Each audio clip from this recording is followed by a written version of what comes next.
हाँ, तो MP board 2026 के लिए हमने जो 90 दिनों की सीरीज शुरू की है उसका आज है लेक्चर 2 और दूसरा दिन। इस दूसरे दिन में हम बात करेंगे केमिकल रिएक्शंस के उन टॉपिक के बारे में जो कल छूट गए थे। तो कल जो टॉपिक पढ़ चुके हैं उनके आगे के टॉपिक्स आज हम इस लेक्चर में डिस्कस करने वाले हैं। तो चलिए शुरू करते हैं आज की हमारी क्लास, जिसे हम क्लास 2 के नाम से जानते हैं। आज हमारी सेकेंड क्लास है उस सीरीज में, और इस क्लास में हम डिस्कस करेंगे प्रेसिपिटेट रिएक्शन और बाकी के टॉपिक्स जो केमिकल रिएक्शन में आने वाले हैं। तो सबसे पहले बात करते हैं प्रेसिपिटेट रिएक्शन की। तो प्रेसिपिटेट रिएक्शन क्या होती है? ऐसी कोई भी रिएक्शन जिसके होने के टाइम पर एक तरह का सॉलिड सब्सटेंस बन जाए जो इनसॉल्युबल हो। ऐसा सब्सटेंस जो इनसॉल्युबल हो, वो सब्सटेंस अगर किसी भी रिएक्शन में क्रिएट होता है उस रिएक्शन के टाइम पर, तो उस रिएक्शन को कहा जाता है प्रेसिपिटेशन रिएक्शन, और उस सब्सटेंस को कहा जाता है प्रेसिपिटेट।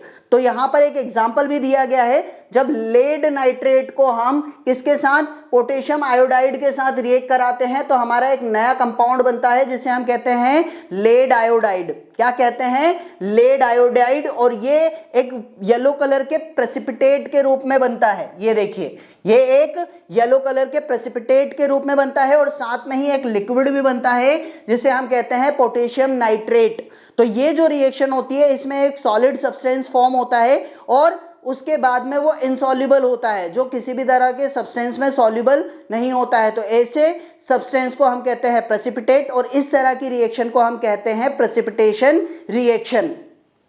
और अगला टॉपिक है हमारा types of reaction on the basis of energy flow.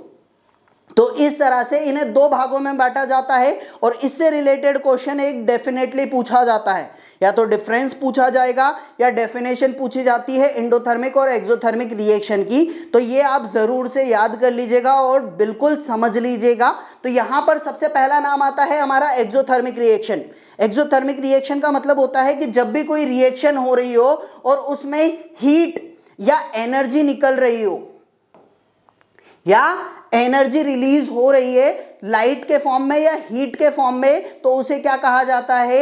Exothermic reaction. इसके लिए एक एग्जांपल दिया गया है, जब भी हम एल्यूमिनियम को फेरस ऑक्साइड के साथ में रिएक्ट कराते हैं तो एक नया कंपाउंड बनता है जिसे एल्यूमिनियम ऑक्साइड कहा जाता है। फिर आयरन अलग हो जाता है और हीट उसमें रिलीज होती है। और यही चीज के जो लाइम होता है, क्विक लाइम जो होता है, क्विक लाइम को जब हम पानी के साथ रिएक्ट कराते हैं तो उस कंडीशन में भी क्या होता है? एक तरह के बबल्स क्रिएट होते हैं और वहां पर भी हीट रिलीज होती है। तो उस रिएक्शन को भी हम क्या कहते हैं?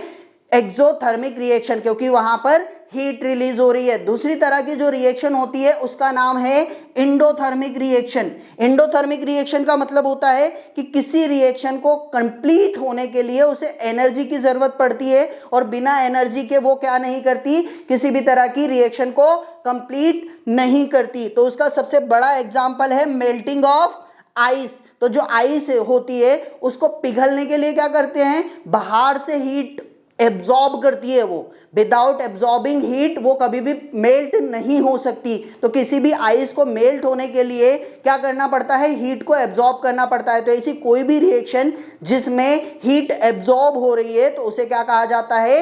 Endothermic reaction. तो ये दो तरह की रिएक्शन होती है एनर्जी फ्लो के बेस पर। फिर आगे हमारा जो टॉपिक है उस टॉपिक का नाम है रेस्पिरेशन इज एक्सोथर्मिक रिएक्शन।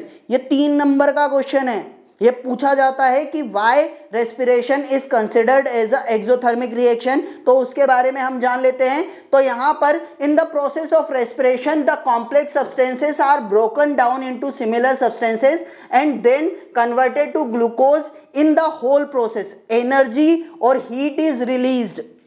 तो जब हमारे उसमें रेस्पिरेशन होता है, हम ऑक्सीजन लेते हैं, तो जो ग्लूकोज हमारी बॉडी में होता है वो कार्बन डाइऑक्साइड और वाटर के रूप में टूटता है, और साथ में ही एक चीज और भी रिलीज करता है, एटीपी।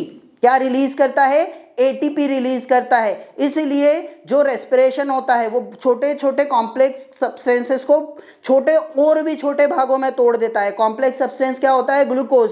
और ग्लूकोज को छोटे छोटे और भी पार्ट्स में तोड़ देता है, यानी कि कार्बन डाइऑक्साइड और वाटर, और साथ में ही एटीपी के रूप में भी। तो इस तरह से उसे 3 भागों में डिवाइड कर देता है। तो ये ब्रेकडाउन के टाइम पर वहां पर क्या रिलीज होती है, हीट रिलीज होती है, और हीट रिलीज होने को ही हम क्या कहते हैं, एक्सोथर्मिक रिएक्शन। इसलिए रेस्पिरेशन को भी हम क्या कंसीडर करते हैं, एक तरह की एक्सोथर्मिक रिएक्शन ही कंसीडर करते हैं। तो नेक्स्ट टॉपिक है हमारा जिसे हम कहते हैं रिडॉक्स रिएक्शन। तो रिडॉक्स रिएक्शन में 2 चीजें एक साथ होती है। पहली होती है ऑक्सीडेशन, जिसमें एडिशन ऑफ ऑक्सीजन, किसी भी कंपाउंड में ऑक्सीजन का जुड़ना। किसी भी रिएक्शन में अगर कोई कंपाउंड है और उसमें ऑक्सीजन आकर जुड़ जाता है तो उस रिएक्शन को हम क्या कहते हैं, ऑक्सीडेशन रिएक्शन। क्या कहते हैं, ऑक्सीडेशन रिएक्शन। और किसी भी रिएक्शन में से ऑक्सीजन का निकलना, किसी भी रिएक्शन में से किसी भी कंपाउंड के पास से ऑक्सीजन बाहर जाता है या निकलता है तो उसे क्या कहते हैं हम, रिडक्शन रिएक्शन। यहां पर एग्जांपल दिया हुआ है हमारा कॉपर का। तो कॉपर जब भी ऑक्सीजन के साथ रिएक्ट करता है तो क्या बनाता है, कॉपर ऑक्साइड। जब भी कॉपर ऑक्सीजन के साथ रिएक्ट करता है तो क्या करता है, कॉपर ऑक्साइड बनाता है। तो यहां पर क्या हो गया, प्लस हो गया किसका, ऑक्सीजन का। और वहीं पर जब हम कॉपर ऑक्साइड को हाइड्रोजन के साथ रिएक्ट कराते हैं तो वहां पर एक नया कंपाउंड बनता है जिसे हम वाटर कहते हैं। तो यहां पर इसके पास से क्या निकल गई, ऑक्सीजन निकल गई। तो किसी भी कंपाउंड के पास से अगर ऑक्सीजन निकल रही है तो उसे हम कहेंगे रिडक्शन, और किसी भी कंपाउंड में अगर ऑक्सीजन आकर जुड़ रही है तो उसे कहेंगे हम ऑक्सीडेशन। और इन दोनों को मिलाकर या ये चीज दोनों जो एक ही रिएक्शन में हो रही हो, जैसे यहाँ पे आयरन ऑक्साइड है हमारे पास और उसको कार्बन मोनोऑक्साइड के साथ जब रिएक्ट कराते हैं तो वो क्या करता है, यहाँ पे आयरन अलग हो जाता है और कार्बन डाइऑक्साइड अलग हो जाता है। तो यहाँ पर क्या हुआ, रिडक्शन हुआ क्योंकि ऑक्सीजन रिमूव हुआ। और वहीं पर अगर आयरन और कार्बन डाइऑक्साइड को रिएक्ट कराते हैं तो वहां पर एक नया कंपाउंड बनता है जिसे हम कहते हैं आयरन ऑक्साइड। क्या कहते हैं, जब हम कार्बन डाइऑक्साइड और आयरन को आपस में रिएक्ट कराते हैं तो वहां पर एक नया कंपाउंड बनता है जो होता है आयरन ऑक्साइड। ये आयरन ऑक्साइड में क्या हुआ, आयरन में ऑक्सीजन आकर जुड़ा तो एडिशन ऑफ ऑक्सीजन हो गया। एडिशन ऑफ ऑक्सीजन को हम कहते हैं ऑक्सीडेशन। और ये दोनों एक ही रिएक्शन में परफॉर्म हो रही है, रिडक्शन भी हो रहा है और ऑक्सीडेशन भी हो रहा है। इसलिए इस रिएक्शन को कहा जाता है शॉर्ट फॉर्म में रिडॉक्स रिएक्शन। यहाँ पर रिडक्शन का रेड और ऑक्सीडेशन का ऑक्स लिया जाता है जिससे एक नया वर्ड बनता है जिसे हम कहते हैं रिडॉक्स रिएक्शन। तो चलिए फिर अगले टॉपिक की तरफ चलते हैं।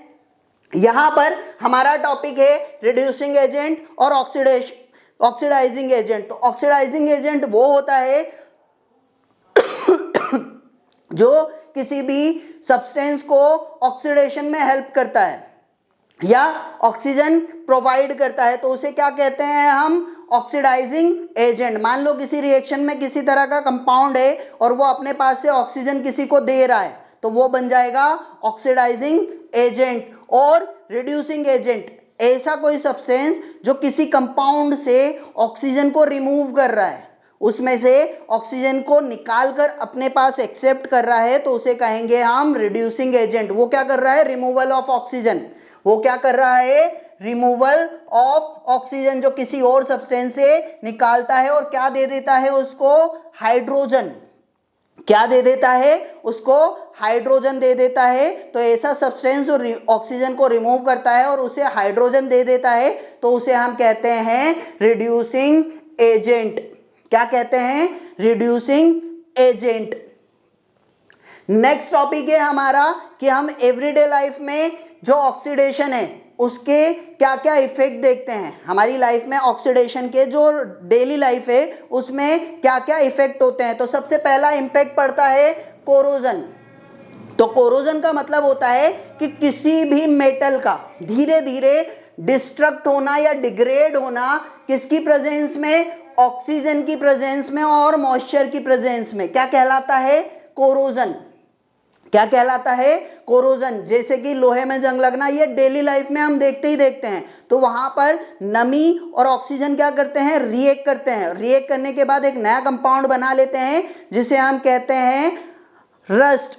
जो रस्ट होता है वो फॉर्म होता है मॉइस्चर और एयर की वजह से, और वो रिएक्ट करता है आयरन के साथ में। और ये प्रोसेस जो होती है वो नेचुरली होता है।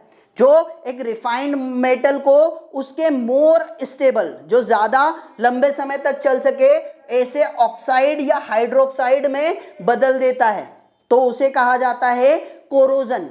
और ये एक नेचुरल प्रोसेस होती है। यहां पर कुछ एग्जाम्पल दिया गया है, जैसे कि ये देखिए, लोहा जो था वो इस तरह के ब्राउन कलर में कन्वर्ट हो जाता है, क्योंकि इसके ऊपर क्या बन जाता है? रस्ट बन जाता है। और रस्ट का फॉर्मूला होता है Fe2O3.XH2O। जो पूछा जा सकता है कि रस्ट का फॉर्मूला क्या है, वन वर्ड में ये क्वेश्चन पूछा जा सकता है, तो इसे याद कर लीजिएगा, Fe2O3.XH2O। ठीक, ये तो थी कोरोजन। अब बात करते हैं कि यहां पर कितने तरह का कोरोजन होता है, या किस किस में अलग अलग तरह के कोरोजन क्या देखने को मिलते हैं। तो कोरोजन में आयरन की बात करूं तो आयरन जो होता है वो ऑक्सीजन और मॉइस्चर दोनों के साथ रिएक्ट कर कर एक नया कंपाउंड बना लेता है जिसे हम रस्ट कहते हैं, और वो इस तरह से फॉर्म होता है। देख लीजिए, यहाँ पर ये नया कंपाउंड था या नया आयरन था, और उसको धीरे धीरे कैसे कर दिया, एक ब्राउन कलर के कंपाउंड में बदल दिया जो ज्यादा स्टेबल होता है। फिर आता है हमारा कोरोजन ऑफ सिल्वर। क्या होता है? Corrosion of silver. तो जब भी हम किसी भी सिल्वर को हाइड्रोजन सल्फाइड जो एयर में प्रेजेंस होता है उसके साथ रिएक्ट कराते हैं, तो वो एक नया कंपाउंड बनाता है जिसे सिल्वर सल्फाइड कहा जाता है, जो ब्लैक कलर का होता है, और साथ में ही एक गैस रिलीज करता है, हाइड्रोजन। फिर थर्ड है हमारा कोरोजन ऑफ कॉपर। तो कॉपर में इस तरह की एक ब्लू लेयर बन जाती है। जब भी ये ऑक्सीजन और मॉइस्चर के साथ रिएक्ट करता है तो वहां पर कार्बन डाइऑक्साइड भी प्रेजेंस होती है एयर में, तो वहां पर इस कार्बन डाइऑक्साइड के साथ रिएक्ट कर कर ये एक नया कंपाउंड बना लेता है जिसे कॉपर कार्बोनेट, कॉपर हाइड्रोक्साइड कहा जाता है, जो ग्रीन कलर का होता है। किस कलर का होता है? ग्रीन कलर का होता है। और ये धीरे धीरे क्या करता है? खत्म हो जाता है, तो इसे कहा जाता है कोरोजन ऑफ कॉपर। फिर आता है हमारा डेली लाइफ में इससे बचने के लिए क्या किया जा सकता है। ये तो एक नेचुरल प्रोसेस है, इसे नेचुरली रोका तो नहीं जा सकता, पर इसे बचा जा सकता है। कैसे हम हमारी चीजों को बचा सकते हैं? तो सबसे पहले हम बचा सकते हैं पेंटिंग से, ऑयलिंग से, गैल्वेनाइजिंग से। गैल्वेनाइजिंग यानी कि गैल्वेनाइजेशन। तो यहाँ पर जो पेंटिंग होती है, घरों में जब भी हम कोई नई आयरन की चीज लेकर आते हैं, जैसे हम गेट लगाते हैं तो गेट के ऊपर एक ब्लैक कलर का पेंट किया जाता है, ऑयल पेंट किया जाता है। वो ऑयल क्या करता है? एक तरह का एंटीऑक्सीडेंट होता है। वो क्या करता है? एक तरह का एंटीऑक्सीडेंट होता है। वो ऑक्सीजन और मॉइस्चर को आयरन के ऊपर कोरोजन वाली एक्टिविटी या रिएक्शन को परफॉर्म करने नहीं देता। वो ऑक्सीजन को उससे दूर रखता है, उससे रिएक्ट नहीं करने देता, जिसकी वजह से क्या होता है? कोरोजन नहीं हो पाता है, और वो जो आयरन है वो बच पाता है। इसलिए घरों में जो खिड़कियां लगी होती है उसके ऊपर हम ब्लैक कलर का पेंट करना कभी नहीं भूलते। दूसरा आता है ऑयलिंग। तो ऑयलिंग ये हमारे बेरिंग वगैरह में किए जाते हैं। जो आयरन की चीजें होती है उनके ऊपर ऑयल भी लगा दिया जाता है, क्योंकि ज्यादा देर तक अगर वो मॉइस्चर और एयर और वाटर के आसपास रहते हैं, नमी के आसपास रहते हैं, तो वो क्या करते हैं? धीरे धीरे सड़ने लगते हैं, कोरोड होने लगते हैं। तो उसको बचाने के लिए उस पर क्या कर दिया जाता है? एक तरह से या तो ग्रीसिंग कर दी जाती है या ऑयल लगा दिया जाता है। फिर आता है हमारा गैल्वेनाइजेशन। तो गैल्वेनाइजेशन का मतलब होता है बेटा किसी भी ऐसी चीज को उसके ऊपर चढ़ा देना जो आसानी से कोरोड नहीं होती। जैसे घरों में जब हम यूटेंसिल लेकर आते हैं तो उसके ऊपर एल्यूमिनियम के ऊपर दूसरी परत चढ़ाई जाती है, या हो सकता है कि उसके ऊपर जिंक की एक लेयर चढ़ाई जाए, या हो सकता है एक स्टील की लेयर चढ़ाई जाए। जो स्टील होता है या जिंक होता है वो आसानी से कोरोड नहीं होता है, और वो कोरोड नहीं होता है तो उसकी वजह से क्या होता है? ये जो जिंक होता है वो बच जाता है। यहाँ पर हमने एक लेयर चढ़ा दी है स्टील की, किसके ऊपर, जिंक के ऊपर। तो जिंक क्या करता है, बच जाता है, क्योंकि स्टील आसानी से क्या नहीं करता, कोरोड नहीं होता, या एक धीरे आसानी से उसका संक्षारण नहीं होता, या वो सड़ता नहीं है। तो इसलिए हम जब उसको गर्म कर कर उसके ऊपर एक स्टील की लेयर चढ़ा देते हैं तो उसे कहा जाता है गैल्वेनाइजेशन, और इस तरह से हम कोरोजन से बच सकते हैं। और ये 3 मेथड होती है, ऑयलिंग, पेंटिंग, गैल्वेनाइजेशन, और ये पूछी जाती है, ये write 2 ways to prevent corrosion. तो आप ये लिखकर वहां पर 2 नंबर आसानी से हासिल कर सकते हो। फिर आएगा आपका रेंसिडिटी। तो रेंसिडिटी का मतलब होता है खाने का डिग्रेडेशन। जो oil and fat containing food items होते हैं वो क्या करते हैं, ऑक्सीजन के प्रेजेंस में धीरे धीरे डिग्रेड होने लगते हैं, खराब होने लगते हैं, तो वो रेंसिडिटी कहलाता है। जब भी कोई खाने की चीज हो वो धीरे धीरे मॉइस्चर और ऑक्सीजन के प्रेजेंस में क्या करती है, खराब होने लगती है, तो उसे हम कहते हैं रेंसिडिटी। क्या कहते हैं, रेंसिडिटी। और जब भी हम इस रिएक्शन की बात करते हैं तो ये होती है ऑक्सीडेशन रिएक्शन, क्योंकि किसकी प्रेजेंस में हो रही है, ऑक्सीजन के प्रेजेंस में। तो यहां पर एक एग्जांपल दिया हुआ है, जैसे कि ये टमाटर है, ये हम लाते हैं फ्रेश बाजार से, कुछ टाइम इसको रखते हैं तो वहां हवा और नमी की वजह से वो इस तरह से दिखने लगता है, और कुछ दिन और भी अगर उसे हम खुले में छोड़ दें तो वो एकदम ऐसे पिचक जाता है। क्यों, क्योंकि यहाँ पर जो नॉर्मल सेल होती है उसके ऊपर आसपास की एयर और मॉइस्चर में जितने भी फ्री रेडिकल्स होते हैं, बैक्टीरियाज वगैरह होते हैं, वो धीरे धीरे अटैक करने लगते हैं। अटैक करने के बाद में एकदम ऐसी सेल को बना देते हैं, जो नॉर्मल सेल होती है वो एकदम ऐसे हो जाती है। तो इस की जो प्रोसेस है वो ये रही। जब हम इसकी बात करते हैं प्रोसेस की, तो कोई भी चीज जब हम बाजार से लेकर आते हैं तो इस फॉर्म में लेकर आते हैं, पर जैसे ही उस पर नमी और हीट पड़ती है तो उसमें से जो हाइड्रोजन होता है वो क्या करता है, रिमूव हो जाता है। वो क्या करता है, रिमूव हो जाता है, बाहर निकल जाता है। और जब ये बाहर निकलता है तो जो सिर्फ हमारे कंपाउंड होता है वो क्या करता है, ऑक्सीजन के साथ रिएक्ट कर लेता है। वो किसके साथ रिएक्ट कर लेता है, ऑक्सीजन के साथ रिएक्ट कर लेता है, और एक और नया कंपाउंड बना लेता है जिसे कहा जाता है पेरोक्साइड। क्या कहा जाता है, पेरोक्साइड। और फिर उसके बाद आता है ऐसा ही एक पेरोक्साइड दूसरे पेरोक्साइड के साथ रिएक्ट कर कर एंड प्रोडक्ट बना लेता है। एंड प्रोडक्ट यानी कि सड़ी हुई सब्जी या जो भी चीज हमारे पास खाने पीने की थी वो सड़ जाती है पूरी तरह से, और एक एंड प्रोडक्ट बना लेता है, जिसे जैसे कि हमारे ब्रेड लेकर आते हैं। ब्रेड जब हम घर में रख देते हैं तो कुछ टाइम के बाद उस पर एक सफेद कलर की वो बन जाती है लेयर, तो वो लेयर एंड प्रोडक्ट होता है और वो खराब करने के लिए ही बनता है। तो ये तो थी प्रोसेस रेंसिडिटी की, जहां पर एक नया कंपाउंड धीरे से अपने में से हाइड्रोजन खो देता है, फिर वो ऑक्सीजन के साथ रिएक्ट कर कर एक नया कंपाउंड बना लेता है पेरोक्साइड, और पेरोक्साइड फिर दूसरे पेरोक्साइड के साथ रिएक्ट कर कर एंड प्रोडक्ट यानी कि एक सड़ी गली सब्जी बना लेता है, या कोई सड़ी गला फूड प्रोडक्ट बना लेता है जो पूरी तरह से सड़ जाता है, जो हमें यूज करने लायक नहीं होता है। हाँ, तो अब बात करते हैं कि कौन कौन से फैक्टर्स होते हैं जो रेंसिडिटी को ज़्यादा से ज़्यादा इम्पैक्ट करते हैं। तो सबसे पहला फैक्टर होता है ऑक्सीजन। तो जितनी ज़्यादा ऑक्सीजन होगी उतनी ही ज़्यादा वहाँ पर रेंसिडिटी होने के चांसेस होते हैं। इसलिए अगर हम किसी चीज़ को पॉलीथीन में पैक कर रखते हैं तो वो उतने ही लंबे टाइम तक रखी रहती है, क्योंकि ऑक्सीजन उस पर अटैक नहीं कर पाता, जिसकी वजह से वो खराब नहीं होते। दूसरा है माइक्रो ऑर्गेनिज्म। तो जब ऑक्सीजन या हीट की वजह से हाइड्रोजन बाहर हो जाता है तो ये माइक्रो ऑर्गेनिज्म वहां का क्या करते हैं, उस पर अटैक करते हैं। तो यहाँ पर जो माइक्रो ऑर्गेनिज्म होते हैं वो अगर ज़्यादा से ज़्यादा होंगे तो वहाँ पर रेंसिडिटी की स्पीड भी ज़्यादा से ज़्यादा बढ़ सकती है, क्योंकि ये एक तरह के एंजाइम रिलीज करते हैं जिसे हम लाइपेज कहते हैं, और जितना ज़्यादा लाइपेज रिलीज होगा उतना ही ज़्यादा हमारा जो फूड प्रोडक्ट है वो रेंसिड होगा या ख़राब होता है। फिर बात करते हैं यहाँ पे फिजिकल फैक्टर्स की। तो फिजिकल फैक्टर्स में सबसे ज़्यादा बात करते हैं, अगर ठंडी जगह होगी, ज़्यादा गर्म जगह होगी तो उतनी ही ज़्यादा खराब होगी। अगर ठंडी जगह होती है, इसलिए फ्रिज में खाना रखा हुआ बहुत लंबे टाइम तक रखा रह सकता है, 12 घंटे 15 घंटे तक रखा रह सकता है, पर जो खाना हम खुले में छोड़ देते हैं वो गर्मी की वजह से उतना ही जल्दी खराब हो जाता है। इसलिए गर्मी के सीजन में खाना जल्दी खराब हो जाता है और ठंड और बारिश के सीजन में वही खाना 12-12 घंटे तक खुले में भी रखा रहे तो खराब नहीं होता, क्योंकि उस समय ठंडा मौसम होता है। फिर बात करते हैं हमारा प्रिवेंटिव मेजर्स की, तो हम इन्हें कैसे बचा सकते हैं। तो सबसे पहला तरीका है एयर टाइट कंटेनर्स का यूज करना। हम जो घरों में सामान रखते हैं उसको एयर टाइट कंटेनर में अगर रख दे तो वो खराब नहीं होता है। फिर होता है हमारा नाइट्रोजन का इस्तेमाल करना। तो जो चिप्स के पैकेट होते हैं उनमें किस तरह का सब्सटेंस यूज किया जाता है, नाइट्रोजन गैस यूज की जाती है जो उसे खराब नहीं होने देती है।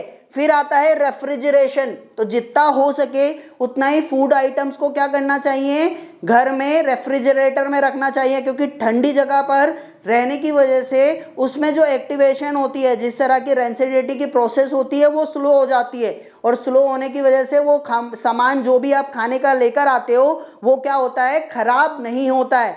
फिर आता है हमारा एडिशन ऑफ एंटीऑक्सीडेंट्स। घरों में मम्मी दादी को देखा होगा वो क्या करते हैं, अचार जब भी बनाते हैं तो उसमें ऑयल डालते हैं। तो ऑयल डालने की वजह से वो क्या होता है, एंटीऑक्सीडेंट हो जाता है। उसमें ऑक्सीजन जो होता है वो डायरेक्ट अटैक नहीं कर पाता है, क्योंकि जो ऑयल होता है वो एंटीऑक्सीडेंट प्रॉपर्टी रखता है, वो उसको दूर भगाता है और उसको प्रॉपर उस पर अटैक करने नहीं देता, जिसकी वजह से हमारे घरों का अचार सालों साल चलता रहता है। तो क्या इस बारे में आप जानते थे? और अगर हमारा ये वीडियो अच्छा लगा हो आपको और हमारे वीडियो से आपको कुछ समझ में आया हो तो हमारे चैनल को सब्सक्राइब ज़रूर कर लीजिएगा। और ये वीडियोस आपको लगातार 90 डेज तक देखने को मिलेंगे। और आपकी जो तैयारी है एमपी बोर्ड 2026 के लिए 10th क्लास की, उसे हम करवाने की पूरी कोशिश करेंगे और आपका पूरा सपोर्ट करेंगे, चाहे जैसे भी हो। तो हमारा चैनल अगर आपको अच्छा लग रहा हो और हमारे द्वारा जो कंटेंट आपको प्रोवाइड किया जा रहा है वो आपको समझ में आ रहा है, तो हमारे चैनल को सब्सक्राइब कर शेयर करना बिल्कुल ना भूलिएगा। धन्यवाद।